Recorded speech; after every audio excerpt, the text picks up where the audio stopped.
Chers frères et sœurs, dans l'extrait de la lettre aux Romains que nous avons écouté en première lecture, nous pouvons nous rendre compte que Saint Paul reconnaît avoir reçu du Christ la mission d'apôtre afin d'amener à l'obéissance de la foi toutes les nations.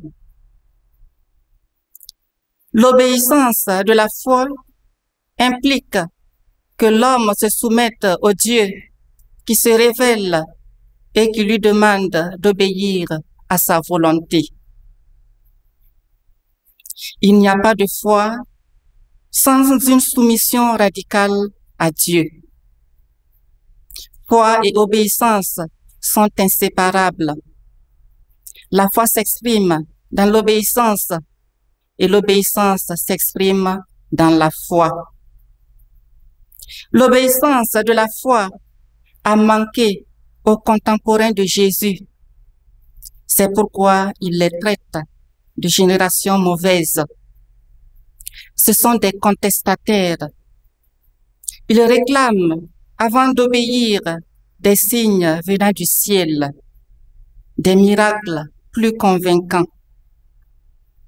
De plus, cette génération est mauvaise parce qu'elle manque de discernement. Elle est incapable de voir en Jésus le plus grand signe que Dieu lui fait. Jésus va exaucer leurs vœux en leur donnant le signe ultime, c'est-à-dire sa mort et sa résurrection après 3 jours. Ce signe ultime avait déjà été préfiguré dans la vie du prophète Jonas, qui, fuyant devant Dieu, avait été jeté à la mer et avait été avalé par un monstre marin qu'il avait gardé en son sein pendant 3 jours et 3 nuits avant de le cracher pour qu'il aille prêcher la conversion à Ninive. À l'opposé des contemporains de Jésus, les habitants de Ninive se sont montrés obéissants à la parole de Dieu en se convertissant. Obéir, c'est se convertir. La conversion est la traduction en acte de l'obéissance. Les habitants de Ninive sont entrés dans la dynamique de l'obéissance de la foi. L'obéissance de la foi nous pousse à devenir des serviteurs et des servantes de Dieu. C'est pourquoi, après sa conversion, Saint Paul affirme qu'il est serviteur du Christ. Dans le texte grec, le terme utilisé pour désigner serviteur est doulos. Le premier sens de doulos, c'est esclave.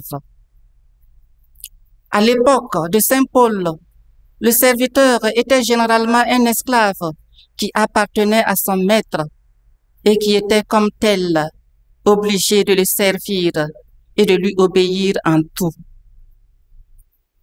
Nous les chrétiens, jadis, nous étions esclaves du péché auquel nous étions obéissants.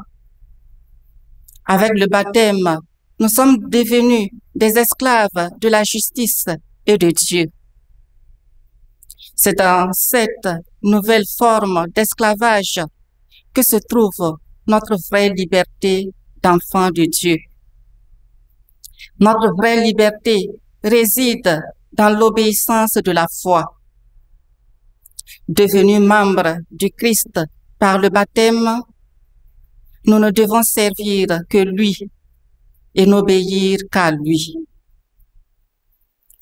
Au sujet de l'obéissance de la foi, le catéchisme de l'Église catholique affirme ceci au numéro 144.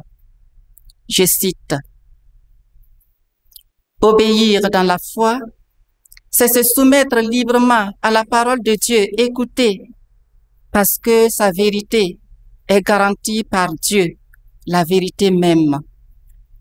De cette obéissance Abraham est le modèle que nous propose l'Écriture sainte. La Vierge Marie en est la réalisation la plus parfaite. Fin de citation.